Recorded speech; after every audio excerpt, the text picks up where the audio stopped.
부르심에 합당한 생활, 우리를 불러주신 우리 주님 마음에 합당한 생활이라는 제목으로 말씀을 좀 드리려고 합니다. 이 에베소서는 바울 사도가 로마 감옥에 갇혔을 때에 그때 나이가 60이 넘으셨습니다.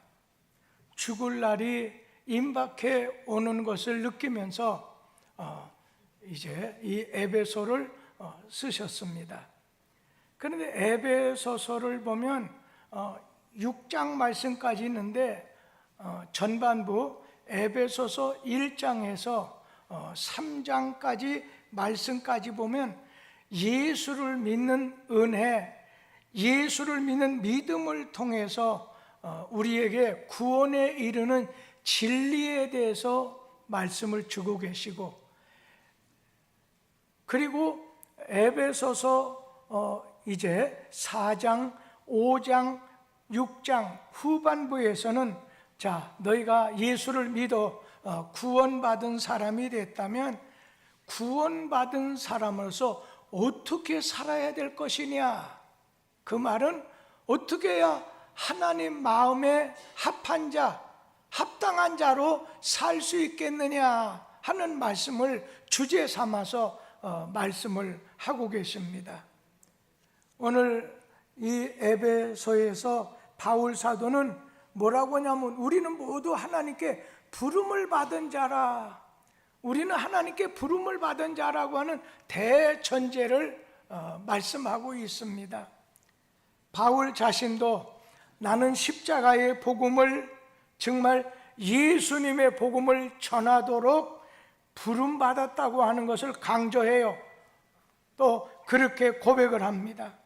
그래서 나는 하나님께 부름을 받아서 주의 종으로, 주의 자녀로 부르심을 받았다는 확신을 고백하면서 나는 그 확신을 가지고 일을 했다는 거예요. 어떤 사람은 부르심을 갖다가 내가 일찍 받았다, 어떤 사람은 부르심을 좀 늦게 받았다 하는 걸로 서로 대화할 때가 있어요. 이제 목회를 하다 보면 나이가 한 50대 가까이 돼서 신학교에 들어오는 사람이 있어요. 어떤 사람은 20대 그냥 대학교 들어가더니 20살 때 신학교에 들어오는 사람도 있어요. 그런데 여러분, 이 부르심을 받은 시기가 언제냐 하는 것이 중요한 것이 아니라 얼마나 부르심에 합당하게 살았느냐, 이게 더 중요하다는 것입니다. 우리 신자는 하나님에게 부름을 받은 사람들입니다. 마태복음 11장 28절에 수고하고 무거운 짐진 자들 다 내게로 오라, 너희 목마른 자도 물로 나오고 돈 없는 자로 나오라. 예수님 제자들도 바닷가에서 어부 생활하고 고기 잡는 그 현장 일터에서 예수님이 나를 따라오라 부름받고 따라갔습니다. 예수님께서 내가 의인을 부르러 온 것이 아니라 죄인을 회개시키기 위해서 내가 왔다고 했습니다. 심지어 바울 같은 분은 갈라디아서 1장 15절에 나는 어머니 뱃속으로부터 택함을 받고 은혜로 나를 하나님이 부르셨다고 고백을 합니다. 특별히 하나님은 우리를 죄에서 그리고 어둠에서 불러다가 빛 가운데 거하게 하고 하나님이 그에게 새로운 과업을 맡겨주시기 위해서 부르셨다는 거예요. 우리는 하나님께 부름을 받은 사람들이에요. 여러분, 노래 가운데 주님 나를 부르셨으니, 주님 나를 부르셨으니 내 모든 정성, 이런 찬송 있잖아요. 주님 나를 부르셨다는 거예요. 우리 빌립보서 3장 14절 한번 같이 읽어보도록 하겠습니다. 둯대를 향하여 그리스도 예수 안에서 하나님이 위에서 부르신 부름의 상을 위하여 달려가노라. 위에 계신 하나님께서 우리를 불러주셨어요. 오늘 그 부르신 부름의 상을 위해서 내가 달려간다는 것입니다. 바울은 에베소 교회 교인들에게 하나님이 우리를 부르신 목적이 어디 있느냐? 그 해답이 에베소서 6장 4장 1절에서 오늘 읽은 5절에 있는 말씀입니다. 부르심에 합당하게, 부르신 목적에 합당하게 행하라 강조했어요. 합당하게 무슨 말 뜻인가요? 어울리게, 그냥 거기에 걸맞게 행동하라는 거예요. 부르신 하나님의 오늘 뜻과 목적에 따라서 행하라는 거예요. 살아가라는 거예요. 그래서 주님은 우리를 불러주셨어요. 직분으로도 불러주셨어요. 죄인이었을 때 우리를 불러주셨어요. 그런데 그 부르신 목적에 행하게 하려고 너희들은 살아야 된다는 거예요. 네가 하나님의 자녀고 하나님 백성답게 부름을 받았다면 살라는 것입니다. 오늘 에베소서 4장 3절에 말씀에 뭐라고 했어요? 거기 있는 말씀을 보면은 그 부르심을 받은 그 일, 거기 보면은 3절 말씀 한번 보도록 하세요. 에베소서 4장 3절에 평안에 매는 줄로 성령이 하나 되게 하신 것을 심써 지키라. 여기 보면 합당하게 하는 일이 뭐냐면 하나가 되라는 거예요. 하나 되는 거예요. 평안에 매는 줄로 성령이 하나 되게 하신 것을 심써 지키라. 하나 되기 위해서 심으라는 말이 아닙니다. 하나 되게 하신 것을 지키기 위해서 심으라고 하는 그런 말씀이죠. 그리고 성령이 하나 되게 하신 것, 사실 교회 안에 보면요, 다양한 사람들이 모이잖아요. 생각이 틀려요, 달라요. 생활 습관이 달라요. 가치관도, 오늘 그 사람의 형편도 달라요. 성경은 다 다르다. 인생 다 다르다. 그러나 성령이 하나 되게 하심을 따라서 오늘 우리에게 살아가라고 하는 그런 말씀이죠. 하나님이 한 분이시듯이 하나님을 믿는 자녀들도 하나가 돼야 되는 것이 하나님의 뜻이라는 거예요. 평안으로 하나 되기 위해서 매는 줄이라고 했어요. 하나 되게 만드는 것이 성령의 역사라는 거예요. 성령 하나님의 역사라는 거예요. 하나가 되게 하는 것이 하나님의 역사라는 거예요. 근데 여러분, 이 사탄, 디아블로스, 이 사탄을 가르쳐서 뭐라고 해요? 이것은 사탄은 둘 사이에 틈을 낸다는 뜻을 가지고 있어요. 둘 사이를 갈라놓는다는 거예요. 그래서 마귀 사탄은 좋은 관계를 분열시켜요. 사탄은 통일되고 하나 된 상태를 갈라놓아요. 하나님과 인간 사이를 분열을 시켜가지고서 갈라놔요. 사람과 사람 사이를 분열시켜요. 그래서 갈라지게 되고 분열하게 되는 그 배경에는 사탄의 역사, 사탄이 있다는 것입니다. 마음이 하나 돼야 평안하잖아요. 마음이 나누어지면 염려, 근심, 걱정이 찾아오게 됩니다. 가정의 행복도, 교회도, 평안함도 하나가 될 때 이루어진다는 거예요. 싸우고 갈라지는 것은 마귀의 전략입니다.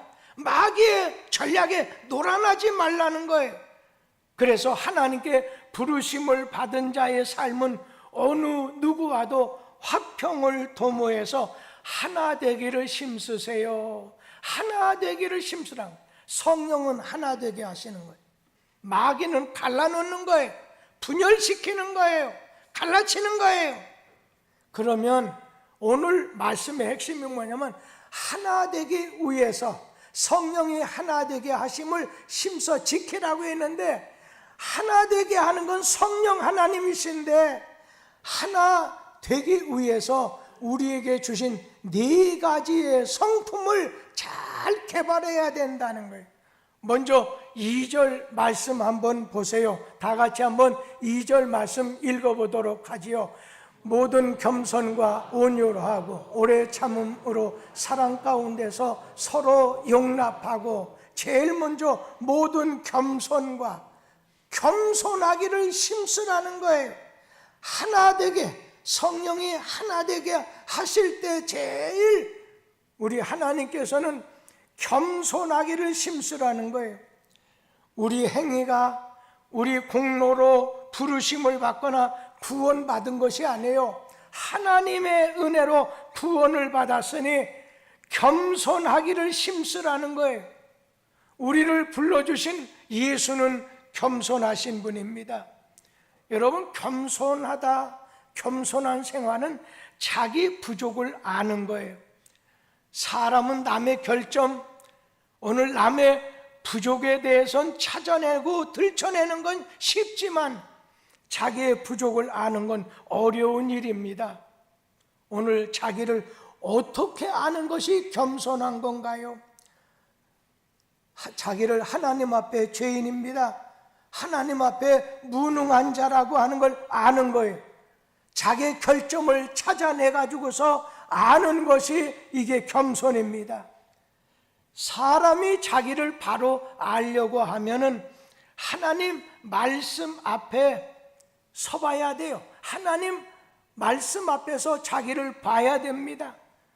이사야 선지자가 성전 안에 들어가서 하나님 앞에 서 볼 때에 나는 죄인 중에 괴수, 나는 매우 추한 괴수구나, 나는 죄인이구나 하는 것을 고백하고 탄식하면서 나는 입술이 부정한 자로서 주님 앞에 섰다는 거예요.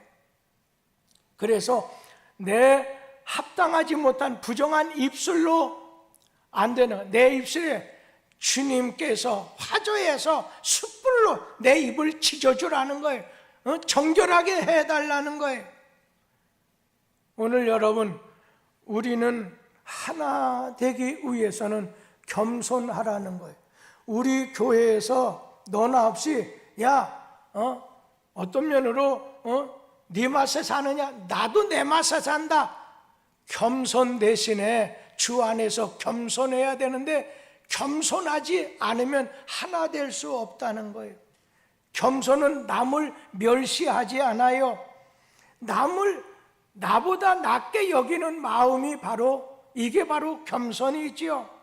그래서 빌립보 2장 3절에 보면 각각 자기보다 남을 낮게 여기고, 남을 낮게 여기는 거예요. 그냥 상대방의 단점을 들춰내가지고 상처를 주고, 그게 아니라 그 사람의 장점을 보고 자기보다 낮게 여기고 존경하는 것이 겸손이라는 거예요. 부르심에 합당한 삶이라고 하는 걸, 그것은 자기를 바로 알고 남을 멸시하지 않는 겁니다. 겸손이라고 하는 것은 예수님을 따르는 것입니다. 예수님께서 말씀하셨죠. 나는 온유하고 겸손하니 말씀하셨습니다. 부르심을 받은 자라면 불러주신 분의 인격, 아주 겸손한 마음을 가지라는 겁니다. 성경에 보면 하나님은 교만한 자는 저 짝으로 물리치고 겸손한 자에게 은혜를 주신다고 했습니다. 물이 높은 곳에서 낮은 곳으로 흘러가듯이 겸손해서 자기 자신을 낮게 부족하다고 무능하다고 했을 때 하나님이 주시는 은혜를 받을 수 있다는 거예요. 모든 겸손과, 여기서 뭐예요? 누구 앞에서나 겸손해야 된다는 거예요. 오늘 여러분, 우리 자신이 사람에 따라서 어떤 사람은 겸손한 것이 달라져요. 머리 숙이는 각도가 달라요. 어떤 사람 보면 막 90도 각도로 머리를 숙여요. 어떤 사람은 45도, 어떤 사람은 그냥 빳빳하게 설 수 있어요. 여러분, 사람 따라 달라지는 겸손은 잘못된 겸손이에요. 겸손은 자기를 낮추는 겁니다. 겸손은 인기 있는 것이 아니라 겸손은 부름받은 자, 아주 둘러리의 삶을 사는 생활이에요. 둘러리가 뭐예요? 결혼할 때 신랑 신부 옆에서 신랑 신부를 빛나게 해주는 사람, 드러나게 해주는 사람이 이게 둘러리지요. 우리가 드라마로 친다고 하면 주연을 빛나게 하기 위해서 엑스트라, 오늘 주인공에게 초점을 맞추게 만드는 이런 사람들이 오늘 이 부름을 받은 자예요. 부름을 받은 자는 나를 인해서 예수 그리스도를, 그리고 나 때문에 다른 사람을 이렇게 높임받고 세워주는 일을 하는 사람이에요. 그런데 침례 요한이라고 하는 분은 예수님의 둘러리였어요. 오늘 그는 인기가 많아서 요한은 제자가 많이 따랐고 그랬는데 자기를 낮추면서 예수는 흥해야 되고 나는 망해야 됩니다.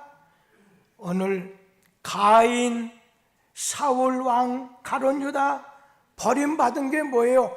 겸손하지 못해서 그런 거예요.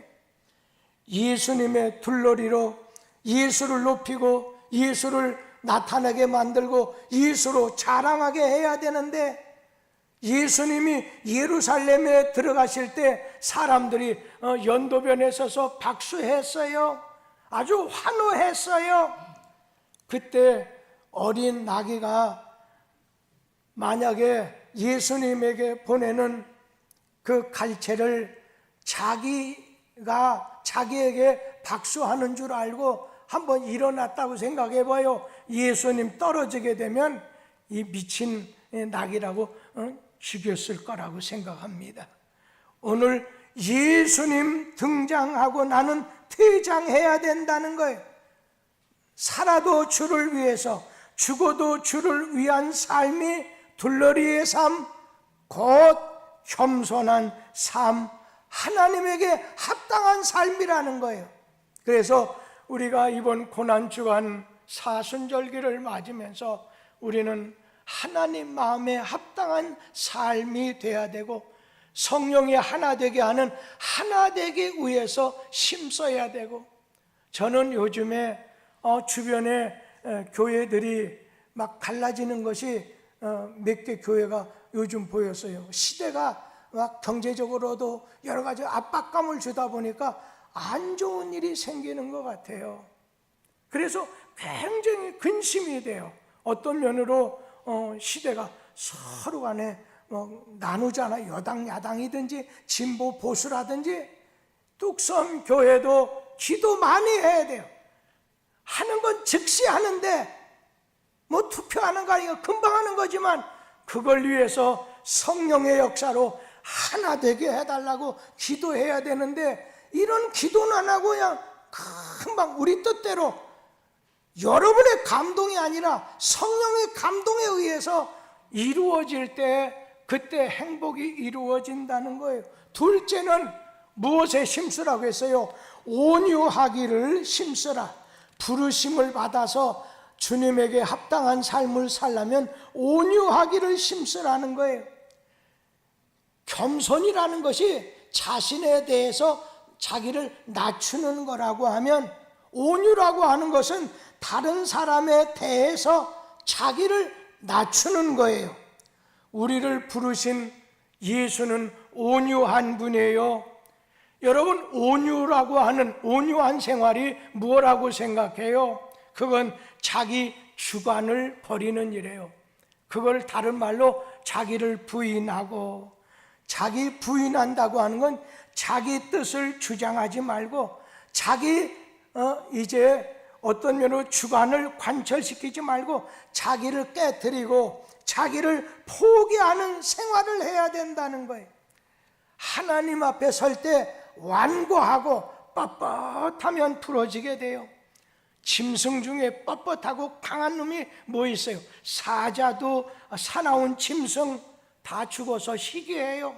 그러나 개나 고양이처럼 온유한 어느 짐승은 오늘 사랑받고 번식이 많다는 거예요. 온유는 자기 주관을 버리는 것, 또 한 가지는 온유는 하나님에 의해서 움직인다는 거예요. 하나님이 인도하는 길이라면 모든 것을 내려놓고 따르는 겁니다. 아브라함처럼 하나님 부르심이 있었을 때, 하나님 중심하게 됐을 때 본토 친척 아비집을 떠났어요. 자신은 깨지고 없어지고 하나님 뜻만 세우려고 순종하는 생활이, 이게 합당한 생활이라는 것입니다. 그러면서 또 한 가지, 오늘 우리는 인내하기를 힘쓰라는 거예요. 2절에 나오지요. 부르심에 합당한 삶이라는 건 오래 참는 인내의 삶이라는 거예요. 인내가 있을 때 평화의 삶을 우리가 맛볼 수 있어요. 인내라는 건 오래 견딘다는 거죠. 인내는 예수님의 성품입니다. 인내하지 못하면 실패해요. 인내하려고 하면은 성내는 걸 참아야 됩니다. 성내는 것이 하나님의 의를 이루지 못하나니, 좋은 목적을 가졌어도 막 혈기를 부린다든지 분노하게 되면 하나님의 뜻을 이루지 못하고 실패해요. 그래서 해지기 전에 야, 네가 풀라는 거예요. 인내의 열매는 좋다는 거예요. 잠깐 참지 못하면 영원히 망하게 돼요. 절망은 포기하는 것이라면 희망은 기다리는 거예요. 견디라는 거예요. 수동적이에요. 기다림이라고 하는 거예요. 이거는 능동적이에요.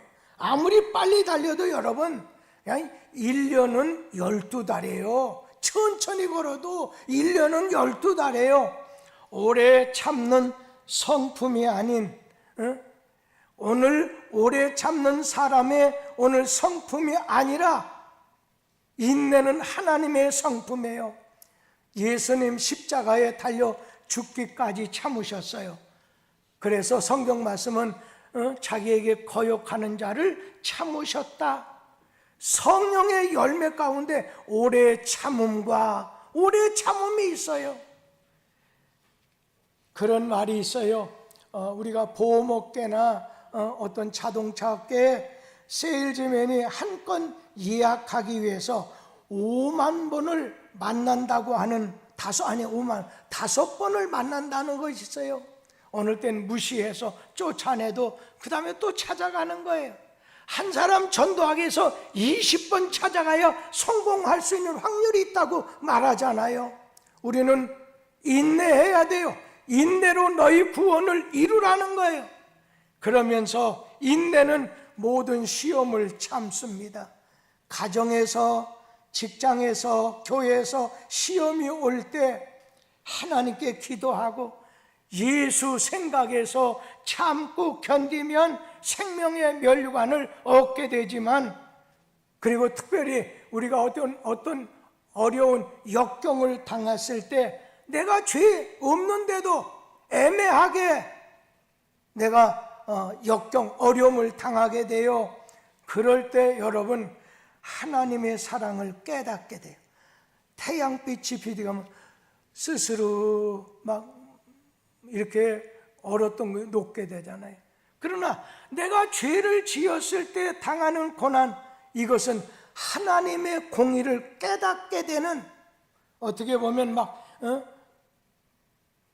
그 해와 바람의 대결에서 나오는 그 바람, 여러분 역경 중에 죄의 고난을 당했을 때는 아하, 내가 하나님은 공의로운 분이구나 하는 걸 깨닫게 하기 위한 것을 깨달으라는 거예요. 마지막, 용납하기를 힘쓰라는 겁니다. 오늘 2절 말씀이죠. 부름에 합당한 삶, 성령 안에서 하나 되는 생활, 그러기 위해서는 용납하기를 힘쓰라는 거예요. 여러분 몽골의 징기스칸 알 거예요. 이 징기스칸 아내가 있어요. 그런데 어느 날 적에게 아내를 뺏겨가지고 나중에 적장에 아이를 임신하게 됐습니다. 끌려가서 어쩔 수 없이 적장에 아이를 갖게 된 거예요. 그때 징기스칸이 내가 지켜줘야 할 걸 지켜주지 못해서 이거 생긴 일이 아니겠는가? 아내의 책임이 아니라 지켜주지 못한 내 책임이다 해서 저 태무진 이 징기스칸이 다른 적장에게 뺏겨서 그 적장에 아이를 자기 아내가 가졌는데 낳는데 다시 어느 날인가 그 아내하고 아이를 데려왔어요. 그런데 그 적장이 몸에서 나온 그 아들, 자기 아내가 끌려가서 낳은 아들을 자기 태자로 삼아요. 참 품기도 어렵고 받아들이기도 어려웠을 텐데 그것을 품어주고 오늘 그것을 받아들여 주다 보니까 이 몇 세기가 지나도록 영웅의 자리에서 물러나지 않는 걸 보지요. 요즘 사회 현상이 복잡해요. 진보 성향의 사람, 보수 성향의 사람, 어떤 면으로는 가족끼리도 받아들이지 못해요. 그래서 가족 중에도 밥 먹을 때는 절대 정치 얘기 않는다, 경제 얘기 않는다, 아주 룰을 가지고 있다고 하더라고요. 오늘 예수님은 거절하지 말고 용납해 주라, 받아들이라는 거예요. 예수님은 죄인도 용납했어요. 사마리아 여자도 용납했어요. 창녀도 용납했어요. 세리도 용납했어요. 어린이도 용납했어요. 용서받을 수 없는 여인까지도 용납했어요.